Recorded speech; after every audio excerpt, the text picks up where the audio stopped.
Ay, hindi ako pala. So, good morning guys. Gising lang natin. May nabasa tayong comment. Tinatanong niya, anong oras daw yung hyper sa terminal? Ito guys hindi ko alam kung anong oras yung hyper sa terminal. Pero may ginagawa ako.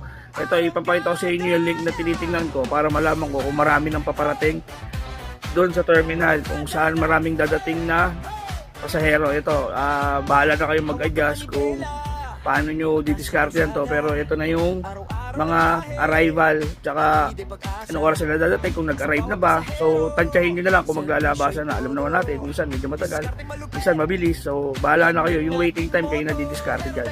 So, ito siya.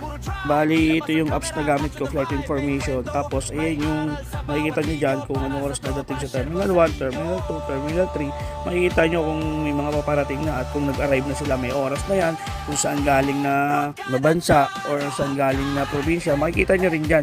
So, kumpleto yung details dyan. Hindi na kayo magtatanong, abangan nyo na lang silang lumabas. Makita nyo, minsan 3, 4, kaya malalaman mo kung high fare. Pag sunod-sunod yung dating yan, di sabay-sabay maglalabasan yan, di puputok agad na mas mataas. So, yung mga advice natin, pwede nyo sundin, pwede hindi. God bless. Ingat.